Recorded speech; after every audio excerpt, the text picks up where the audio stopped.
Ya, puisi rakyat. Baik anak-anak, puisi rakyat. Apa sih itu puisi rakyat? Nah, saya share screen dulu. Oke, puisi rakyat. Ini dia. Oke. Kalau kalian belajar mengenai puisi, jadi ada yang namanya puisi rakyat, puisi lama ataupun puisi baru. Jadi puisi lama dengan puisi rakyat itu sama anak-anak.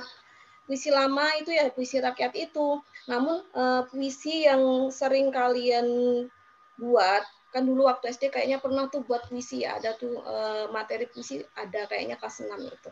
Ya, jadi disuruh buat puisi. Nah, puisi yang kalian buat itu yang tidak terikat apapun, mau berapa baris buatnya, kemudian mau berapa banyak baitnya, mau rimanya bunyi belakangnya seperti apa, itu dinamakan dengan puisi baru. Nah, puisi baru itu nanti akan kalian pelajari ketika kelas 8. Nah, untuk kelas 7 ini kalian masih belajar mengenai puisi lama atau puisi rakyat. Tuh ya. Tolong hidupkan semua kameranya. Kamera semua dihidupkan. Jadi saya bisa melihat ini anak benar-benar memperhatikan saya atau tinggal tidur-tiduran gitu ya. Jadi biar kelihatan. Oke. Karena kalau misalnya saya menjelaskan sendiri biasanya kan ada yang tinggal tidur, maka semua wajib dihidupkan gitu ya. Oke. Ini masuk bab 5, jadi nanti masuk untuk PTS bulan Maret tanggal belasan itu ya, kalau nggak salah tanggal 9 atau tanggal berapa itu masuk PTS juga ini. Kemudian untuk minggu depan belum ulangannya 2 minggu lagi. Nah, definisi atau pengertian. Definisi atau pengertian puisi rakyat. Jadi puisi rakyat itu adalah jenis puisi yang lahir dari tradisi masyarakat tertentu. Jadi puisi ini lahir dari masyarakat tertentu, gitu ya. Ada yang dari Melayu, ada yang dari Persia, ada yang dari India dan sebagainya. Definisi atau pengertian yang kedua ialah berisi nilai-nilai budaya warisan leluhur dari masyarakat tersebut. Kemudian disebut juga dengan puisi lama atau puisi terikat. Nah ini ya, jadi puisi lama itu ya puisi rakyat ini atau puisi terikat. Kenapa dikatakan terikat? Karena nanti ada terikat aturan. Suku kata harus sekian, katanya harus sekian, barisnya harus sekian, gitu ya. Nah ini terikat oleh aturan, yaitu suku kata harus sekian, katanya harus berapa banyak, barisnya harus berapa banyak, gitu. Rimanya harus seperti apa, gitu. Ya anak-anak, apakah suara saya jelas ya? Suara saya jelas? Bisa didengar? Jelas, Bu. Jelas. Kemudian ini share screen-nya bisa dilihat ya? Yang saya share ini, PowerPoint-nya. Bisa ya? Oke, soalnya kemarin ada kendala juga. Selanjutnya, jenis-jenis puisi rakyat itu terdiri dari 3, yaitu ada pantun, gurindam, dan syair. Ya, jadi ada 3, yaitu pantun, gurindam, dan syair. Itu jenisnya. Kalau yang puisi baru yang kalian sering baca di majalah, kemudian kalian buat-buat tentang perasaan, tentang kepada ibu, itu namanya puisi baru. Karena dia tidak terikat aturan-aturan. Nah, ini dia, pantun. Ciri-ciri pantun. Nah, yang pertama, pantun berasal dari Indonesia atau Melayu. Jadi pantun itu berasal dari Indonesia asli. Dia tidak berasal dari negara apapun, ya. Kemudian, setiap bait terdiri dari 4 baris. Kamu tahu baris enggak? Ini namanya baris. Baris 1, baris 2, baris 3, dan baris 4. Nah, satu bait ini namanya bait anak-anak. Ya, satu bait terdiri dari 4 baris. Kemudian baris 1 dan 2 merupakan sampiran. Jadi ini sampiran ya, baris 1 dan 2. Mana mungkin ada buaya? Coba lihat dengan cermat. Maksudnya sampiran di sini itu adalah hanya pengantar saja. Ya, cuma kata-kata ya sebagai pengantar aja, bukan isinya. Cuma sebagai ya genap-genapan lah. Contohnya ini, pohon kelapa tumbuh berjajar di tepi pantai. Barang siapa rajin belajar, tentu dia lekas pandai. Nah, kan ini tidak ada hubungannya. Baris ini baris 1 2 dengan baris 3 4 kan tidak ada hubungannya. Mosok pohon kelapa disamakan dengan rajin belajar kan tidak ada hubungannya. Jadi yang namanya sampiran itu hanya pengantar saja. Gitu ya. Kemudian baris 3 dan 4 merupakan isi. Nah, isinya ini. Jadi isinya ini ya. 3 dan 4. Mana mungkin hidup bahagia jika pada orang tua tiada hormat. Nah, jadi kalau pantun yang ditanyakan, coba kamu jelaskan isi pantun atau uraikan isi pantun. Ya, maka kamu hanya membaca bagian 3 dan 4 saja. Jadi, cuma baca baris 3 dan 4. Jadi, isinya pantun itu apa? Berarti kalau kamu hidup bahagia, kamu mana mungkin hidup bahagia jika pada orang tua. Berarti gini isinya. Kalau kamu tidak hormat pada orang tua, maka kamu tidak akan bisa hidup bahagia. Itu isinya, ya. Sama seperti ini. Coba jelaskan isi dari pantun tersebut. Pohon kelapa tumbuh berjajar di tepi pantai. Barang siapa rajin belajar, tentu dia lekas pandai. Nah, isinya hanya ini. Makna pantunnya cuma ini. Berarti kalau kamu mau rajin belajar, maka kamu cepat pandai atau cepat pintar. Isinya seperti itu. Gitu ya. Kemudian ciri-ciri selanjutnya terdiri satu baris, itu tiap baris ya, tiap baris terdiri dari 8 sampai 12 suku kata. Nah, apa bedanya kata dengan suku kata? Jadi kalau suku kata itu adalah pembentuk kata. Jadi kalau kumpulan dari suku kata dinamakan dengan kata. Nah, contoh ini.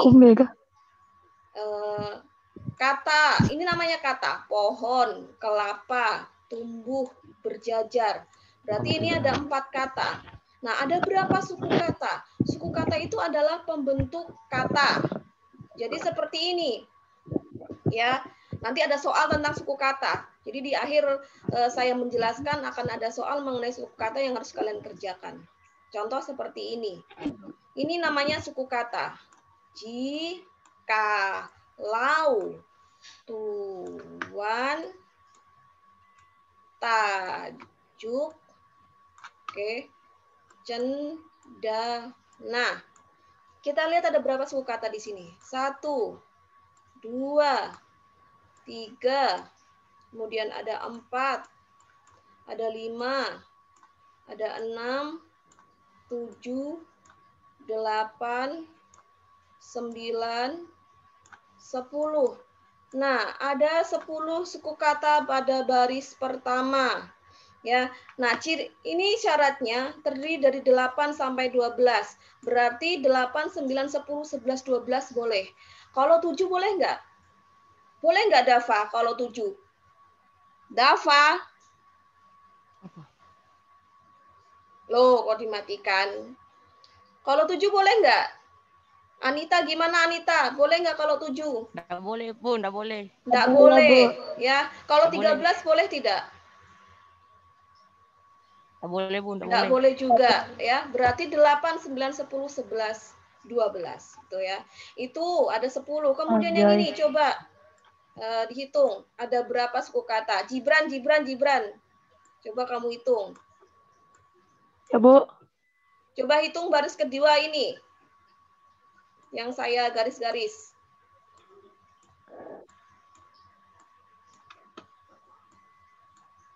Ada berapa suku kata ini? Ada. Ini.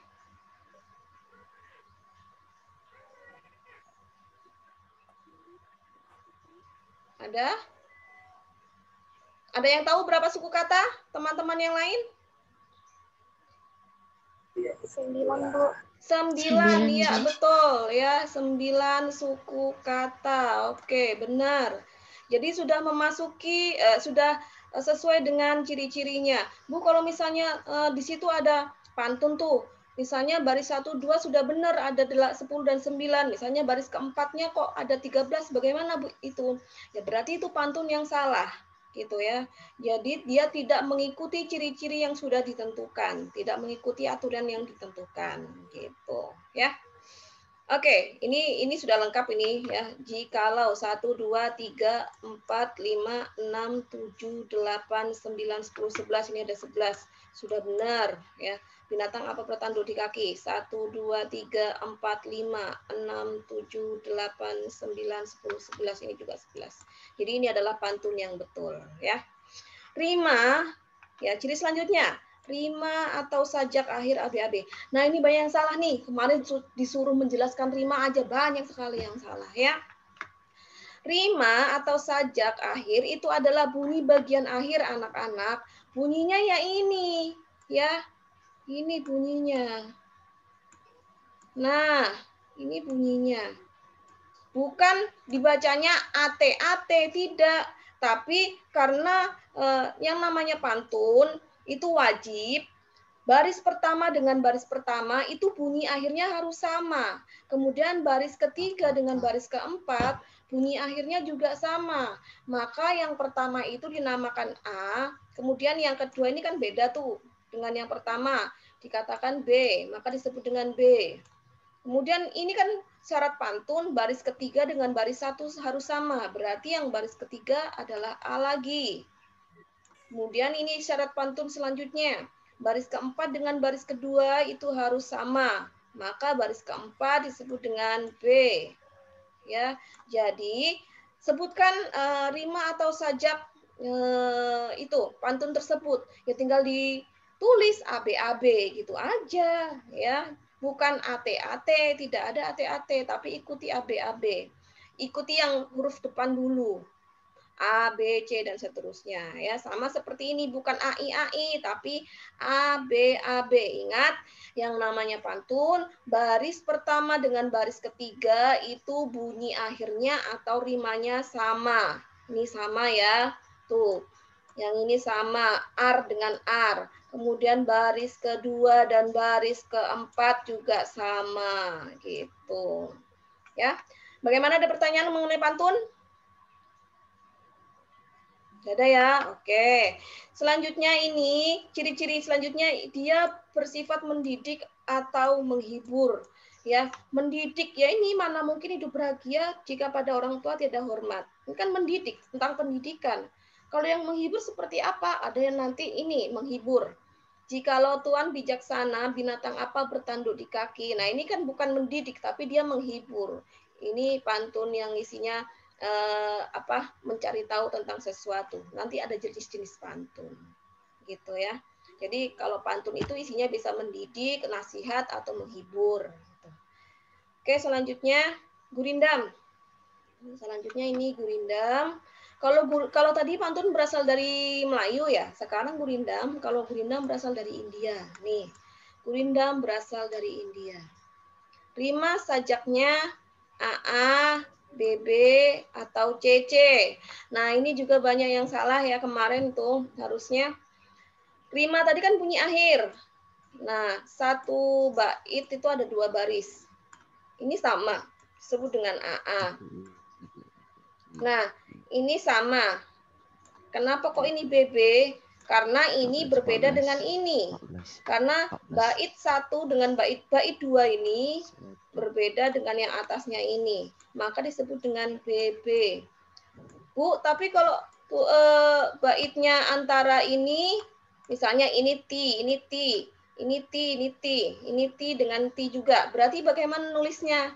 Berarti AA, ini juga AA. Sama seperti soal yang minggu 1 kemarin. Kan tulisannya sama semua akhirnya. Itu yang maka tulisnya harus AA, bukan AABBCC. Kalau AABBCC, misalnya nih baris ini bait 1 dengan bait 2 itu berbeda lah. Kalau ini kan berbeda tuh dengan bait yang ini. Maka disebut dengan B. Nah, ini juga apakah ini sama dengan yang baris 2 dan baris 1? Tidak ya anak-anak.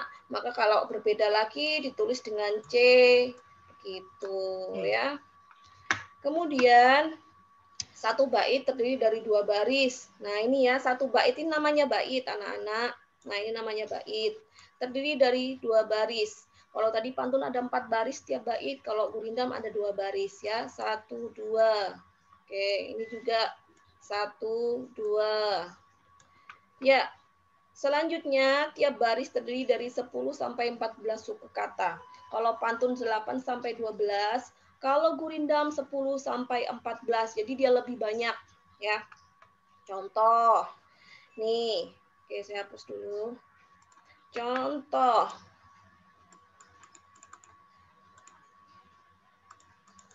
Oke. kita hitung bersama-sama. Ya. Ada berapa suku kata ini? Apakah betul 10 sampai 14? 1 2 3 4 5 7 8 9 10 11 12 13 14. Jadi baris 1 ada 14 suku kata. Baris 2 tak, kan, per, nah, hilang, hingga, nanti. Ada berapa suku kata? 11, Bu. 9, 10, 11. Oke, ada 11 suku kata. Jadi dia sudah sesuai dengan ciri-ciri atau syarat-syarat gurindam gitu ya. Sudah betul ini. Kalau misalnya tidak seperti itu ya berarti salah gitu ya. Ini, tiap baris memiliki hubungan sebab akibat. Baris 1 berisi soal atau masalah, kemudian baris 2 berisi isi atau maksudnya. Nah, jadi seperti ini. Kalau tadi pantun baris 1 dan 2 itu hanya pengantar atau sampiran. Kalau ini semuanya isi ya. Jadi ada sebab, ada akibatnya. Contoh nih, jagalah hati, jagalah lisan. Kenapa kok kamu harus jaga hati, jaga lisan? Ya ini, agar kau tidak hidup dalam penyesalan. Gitu ya. Jadi ada jawabannya, ada akibatnya. Kalau kamu bisa jaga hati dan jaga lisan, maka kamu tidak akan hidup dalam penyesalan. Gitu. Jadi ada akibatnya.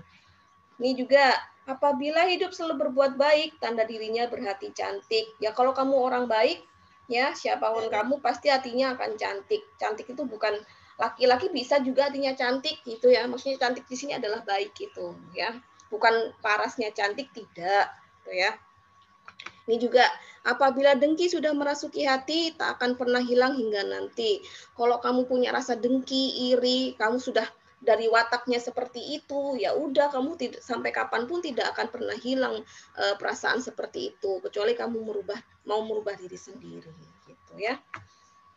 Kemudian ini berisi nasihat, filosofi hidup dan kata mutiara ya. Jadi kalau tadi pantun ada pantun jenaka, ada yang lucu-lucu, penghibur. Kalau ini semua gurindam itu biasanya berisi nasihat atau kata-kata mutiara gitu ya.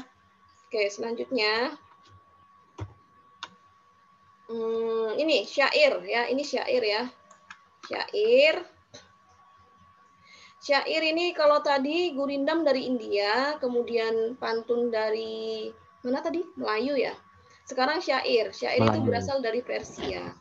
Nah, Persia. Kenapa dari Persia? Karena syair itu dibawa ketika Islam datang ke Indonesia ya. Jadi Islam datang ke Indonesia sekalian menyebarkan melalui syair-syair ini ya. Ini satu bait terdiri dari 4 baris. Satu bait sama. Jadi pantun dengan syair itu sama, terdiri dari 4 baris. Nah, ini 4 baris ya, Nana. Hanya saja ini tidak cukup. Yang kedua ini maka saya tulis di bawahnya. Ya. Semua baris merupakan isi. Nah, kalau tadi pantun kamu hanya kalau mau menemukan isinya kamu tinggal melihat baris ketiga dan 4. Maka kalau mau menemukan isi atau makna dari syair, kamu harus baca semuanya. Ini harus dibaca semua. Maka pelajarilah ilmu kehidupan agar tak salah dalam menentukan kemana haluan hendak diarahkan agar sampai tujuan. Maksudnya di sini adalah kalau kamu mau selamat sampai tujuan, ya kamu harus belajar mengenai ilmu hidup, ya supaya tidak salah. Gitu. Maksudnya seperti itu. Nih, satu baris terdiri dari 8 sampai 14 suku kata. Nah, hampir sama seperti pantun. Cuma kalau pantun 8 sampai 12, kalau syair 8 sampai 14. Jadi dia 13, 14 boleh. Kalau pantun enggak boleh. Kita lihat ya. 1, 2, 3, 4, 5, 6, 7, 8, 9, 10. Jadi ada 10 suku kata. Berarti betul. Yang ini. 1, 2,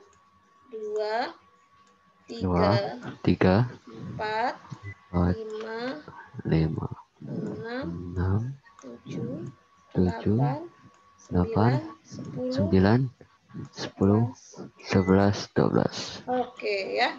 Jadi Betul. sudah sesuai, nanti dihitung lagi. Nanti yang lain coba dihitung lagi ya. Nah, jadi udah sesuai. Oke. Kemudian dia bersajak AAAA. Nah, bersajak AAA. Kalau pantun ABAB, kalau II ini AAAA. Maksudnya di sini adalah bagian belakang, bunyi bagian belakang harus sama semua antara baris 1, 2, 3 dan 4. Maka pelajarilah ilmu kehidupan agar tak salah dalam menentukan kemana haluan hendak diarahkan agar selamat sampai tujuan. Semua isi, ya tidak ada sambirannya. Hidup ini ada dua jalan, semuanya menjanjikan kesenangan. Tinggal kita yang menentukan kemana haluan hendak diarahkan. Jadi semua A. Ya, sorry bukan ini. Semua A. Bukan ini, bukan ini. Ya, itu bedanya pantun, syair, gurindam. Kemudian ada lagi ciri selanjutnya, dia menggunakan bahasa kiasan. Nah, bahasa kiasan itu adalah bahasa yang biasanya itu kamu harus mencari artinya di dalam kamus atau mencari di Google lah, Google Translate gitu ya. Kayak gini, maka pelajarilah ilmu kehidupan agar tak salah dalam menentukan kemana haluan hendak diarahkan agar selamat sampai tujuan. Jadi di sini tuh bahasanya itu bukan seperti bahasa sehari-hari, bahasa yang asal kalian ngomong, enggak, tapi memang diatur sedemikian rupa gitu ya. Kemudian biasanya ada judulnya, kita lihat nanti contohnya ya. Ini harusnya ada judulnya, tapi karena tidak cukup maka saya contohkan yang lain. Oke, selanjutnya persamaan pantun, gurindam, dan syair. Nah ini, pantun, gurindam, dan syair itu sama-sama puisi rakyat atau puisi lama. Ya, kenapa? Karena dia semuanya harus terikat dengan aturan. Cara menulisnya harus sesuai dengan aturan yang ada tadi. Jadi suku katanya ada berapa, rimanya ada seperti apa gitu ya. Jadi ini tadi terikat oleh aturan penulisan, maka dikatakan dengan puisi rakyat atau puisi lama tadi ya. Tulisannya jadi jelek nih. Oke, memiliki rima atau persamaan bunyi. Kalau puisi baru kan sembarang kamu mau nulis belakangnya seperti apa.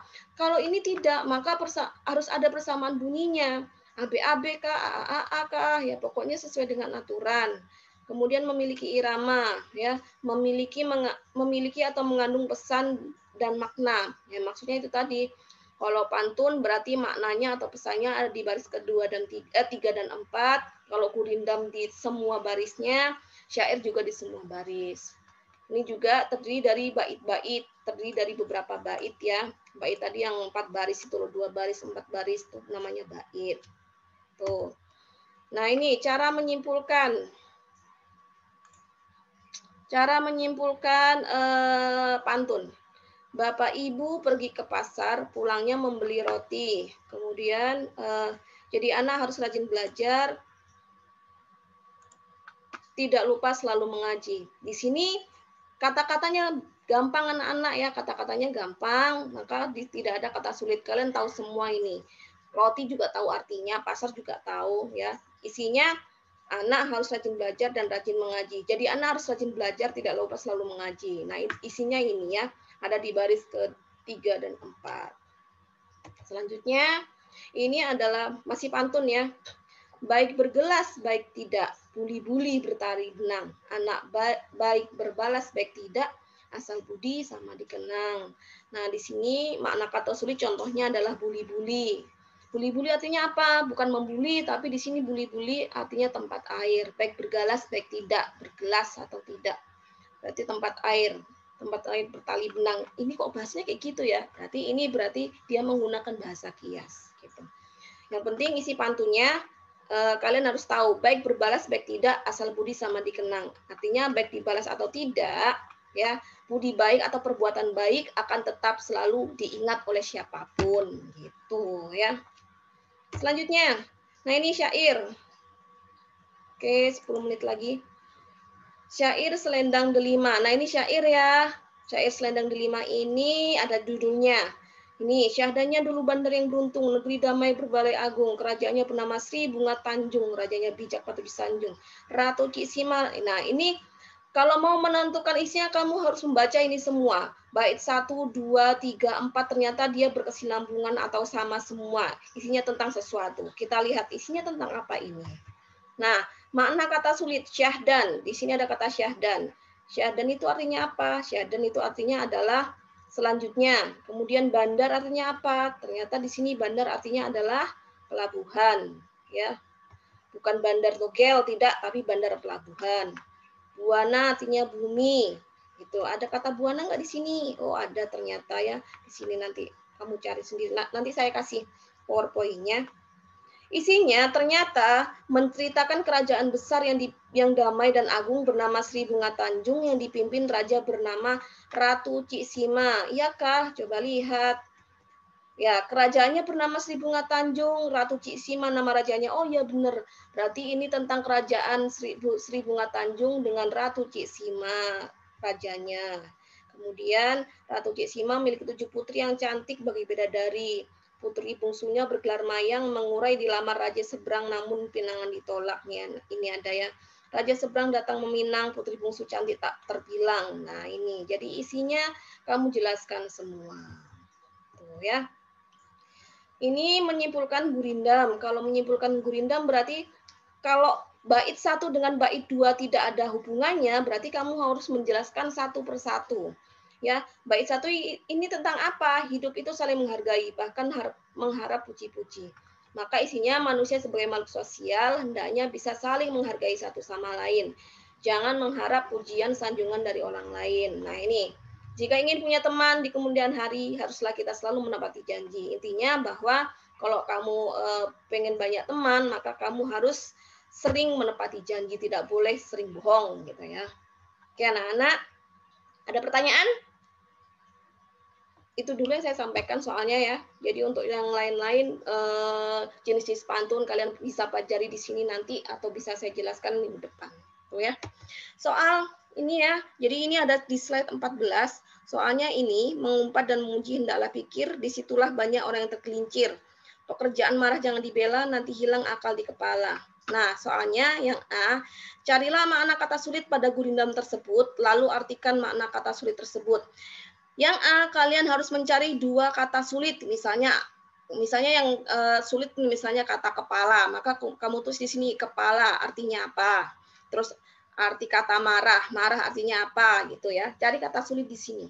Ya, mosok marah nggak tahu artinya kan. Cari yang lain yang sulit, jangan yang marah tadi. Kemudian sebutkan jumlah suku kata pada baris pertama dan baris kedua pada bait pertama. Berarti ini kamu hitung ini yang baris pertama ada berapa suku kata, baris kedua juga gitu ya. Jelaskan rima gurindam tersebut. Jelaskan semuanya rima gurindamnya ini apa. Kemudian uraikan dengan bahasamu sendiri isi gurindam tersebut. Isinya ini tentang apa? Bait 1 tentang apa, bait 2 tentang apa. Itu ya. Baik anak-anak, ntar lagi saya share ini PowerPoint-nya. Kalau ada yang ingin ditanyakan, silakan bertanya. Sebelum saya tutup dan saya absen satu persatu. Ada pertanyaan? Tidak ada? Jika tak ada, saya absensi ya, kelas 7D. Nanti kalau tidak ada, tolong dikasih tahu juga ya. Oke, 7D. Ya, Ahmad. Ahmad, di manakah kamu Ahmad? Ada nggak dia? Nggak ada, Bu. Oh, Ahmad nggak ada. Almaida. Nggak ada juga. Ada juga, ya ampun ya. Cuma berapa? Alvino. Hadir, Bu. Alvino hadir. Ambaratu. Nggak ada juga, Bu. Andi Hairil.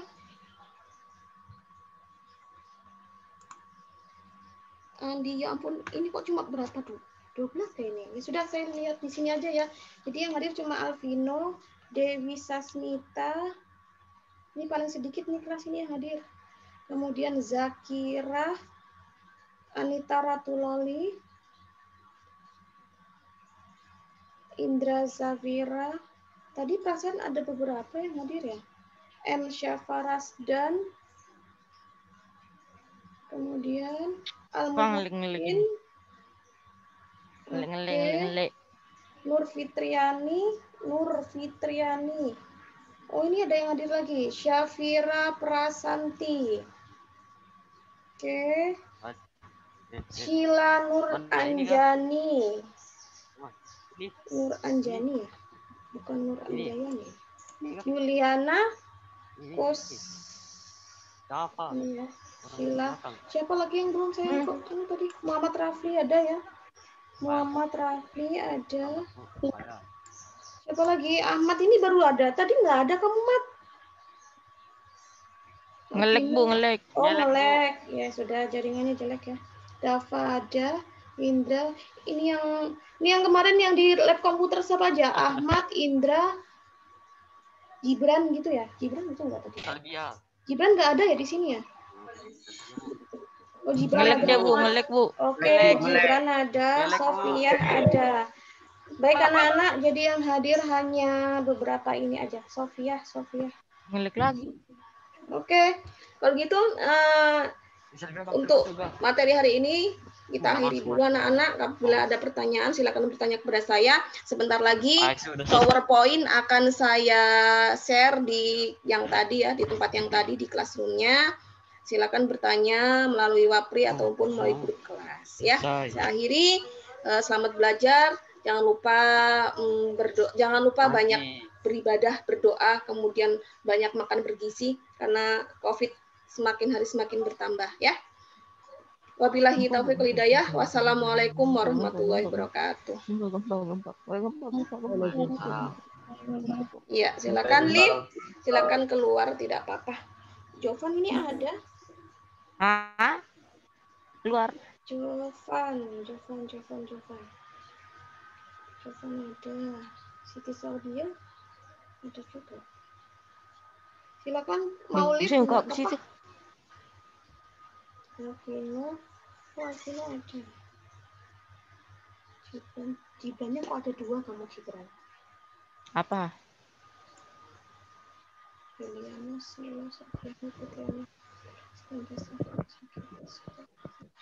Oke, saya tutup ya anak-anak ya. Saya mau live dulu.